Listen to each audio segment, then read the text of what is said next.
Welcome to Shakespeare Full Circle, a journey of a circuitous nature into the mind of the Bard of Avon, or as you become more familiar, Uncle Will. I'm your host, Qarie Marshall. One of my favorite film genres has always been film noir, and not just noir, but heist noir.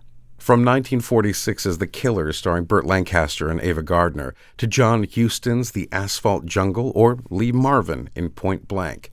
The stakes are high, jeopardy is constant, and one or more of the characters must avoid those hunting them, get out of the spotlight, hide out, hole up, go on the lam, or, more simply, we'll lie low for a few years, then I'll come back for Francine and Rogu. That is how we use the phrase today. Laying low or to lie low simply means to get out of the spotlight, to not draw attention to oneself, keep a low profile.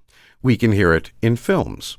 Lay low for a while because you're probably wanted for murder. To late-night TV. It's a little suspect, though, right? I mean, it's not a good sign when you have a shocking win and suddenly need to lay low for a while. To discussions of politics. The tactic of the president laying low has been lauded by all sides. But that was a little bit different from Uncle Will's origin, though, as it happens, it did follow a crime of sorts, depending on which side of the Roman Senate you were sitting, the assassination of Julius Caesar. Et tu, Brute! Concerned that Caesar is gaining too much power, a group of conspirators stab him to death in the Capitol. His close friend Mark Antony comes to view his slain ruler. Welcome, Mark Antony. Almighty Caesar, dost thou lie so low? Are all thy conquests, glories, triumphs, spoils shrunk to this little measure? Fare thee well. This was the first clear meaning, to lie low as in death. A year later, the phrase would pop up again, this time in Much Ado About Nothing, in a more threatening way. Leonato, the Duke of Messina, is entertaining returning friends from the wars, one of which, Claudio, falls in love with his daughter Hero, and they plan to get married.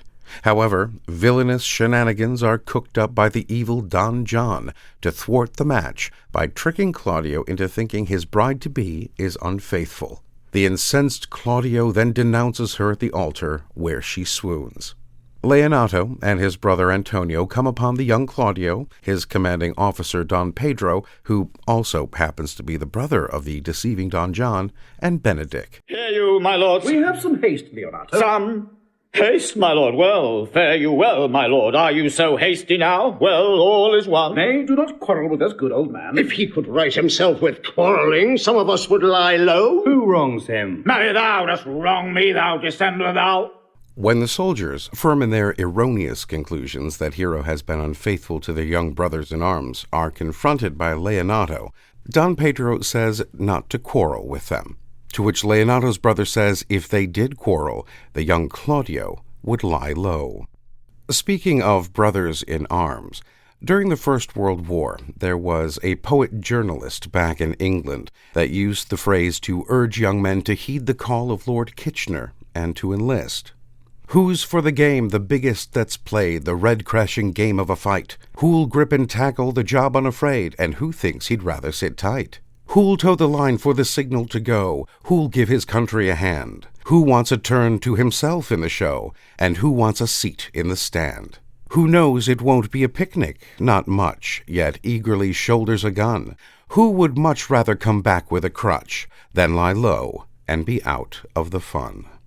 Now, I don't know whether the irony was lost on Pope, referring in her last line to lying low as if to avoid the war, where many soldiers who would have read her patriotic poem would end up, lying very low indeed, in a foreign trench. Well, alas and alack, my friends, that's all we have time for. Join us again next time for another circuitous journey into the mind of Uncle William. I'm Qarie Marshall. Farewell until next time. Shakespeare Full Circle is a production of WGTE Public Media. You can learn more and download all episodes at wgte.org/sfc or wherever you get your podcasts.